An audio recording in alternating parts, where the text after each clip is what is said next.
Calon Presiden nomor urut 1 Anies Baswedan dilaporkan ke Bawaslu terkait pernyataannya soal lahan Capres nomor urut 2 Prabowo Subianto seluas 340.000 hektare dan anggaran 700 triliun rupiah untuk pembelian alutsista bekas dalam debat ketiga Pilpres 2024.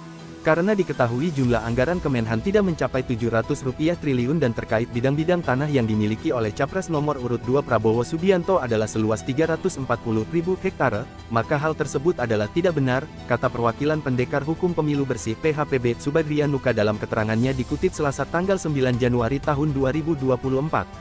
Subadria mengatakan total lahan pribadi yang dimiliki Prabowo tercantum pada laporan harta kekayaan penyelenggara negara LHKPN.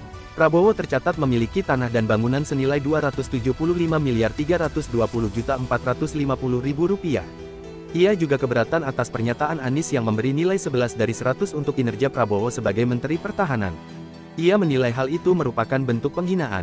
Subadria menduga Anies telah melanggar Pasal 280 Ayat 1, Jo Pasal 521 UU Pemilu dan Pasal 72 Ayat 1, huruf C Peraturan KPU Nomor 20/2023 tentang kampanye pemilu. Kami meminta agar kiranya Bawaslu RI segera menindaklanjuti laporan kami agar yang bersangkutan dapat segera diproses, ujarnya. Indonesia.com telah menghubungi Ketua Bawaslu RI Rahmat Bagja dan anggota Bawaslu RI Loli Suhenti untuk mengonfirmasi laporan tersebut. Namun, belum direspons hingga berita ini dinaikkan.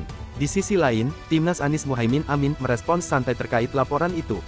Asisten Coach Timnas Amin Jazilul Fawait mempersilakan laporan itu dilayangkan kepada Bawaslu. Jazilul menilai pernyataan dan pertanyaan yang disampaikan Anies terkait lahan Prabowo dalam debat adalah hal yang biasa. Ya bagus, pokoknya semuanya menggunakan laporan-laporan, semua silakan saja.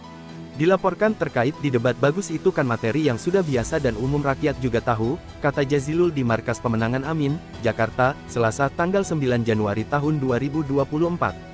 Namun, Jazilul mengaku heran mengapa Anies dilaporkan Bawaslu. Menurutnya, Anies hanya bertanya untuk meminta penjelasan dari Prabowo terkait lahan itu. Kan tergantung yang jawab, kalau yang jawab clear katakan saya tidak punya, itu bukan hak saya, itu begini-begini kan clear, tutur dia. Selain itu, juru bicara Timnas Anies Muhaimin Amin, Billy David membantah Anies menyerang secara personal dalam debat ketiga Pilpres 2024. Billy menilai seluruh pernyataan yang disampaikan Anies termasuk soal data tanah Prabowo Subianto masih sesuai dengan aturan dan batasan yang ditentukan. Selain itu, Billy mengatakan apa yang disampaikan Anies juga masih sesuai substansi materi debat ketiga. Apa yang disampaikan Pak Anies saya rasa dalam batasan dan kaidah yang tepat, dan semua yang disampaikan juga saya rasa cukup substansial meskipun belum semua tersampaikan, jelas Billy kepada wartawan di Markas Pemenangan Amin, Senin, tanggal 8 Januari tahun 2024. Dalam gelaran debat ketiga Pilpres 2024, Anies sempat menyinggung lahan kepemilikan seorang menteri di Kabinet Jokowi yang mencapai 340.000 hektare. Kala itu, Anies membandingkannya dengan separuh prajurit TNI yang belum memiliki rumah dinas. Prabowo membantah pernyataan Anies itu. Selain itu, Prabowo juga meminta Anies berbicara sesuai dengan data. Anies juga menyentil anggaran sebesar 700 triliun rupiah untuk pembelian alutsista bekas oleh Kemenhan. Kendati demikian, ironisnya Kemenhan tak mampu menahan serangan peretas pada 2023 lalu. Jangan lupa nantikan berita selanjutnya di terkini.com dengan cara subscribe, like, and share. Terima kasih.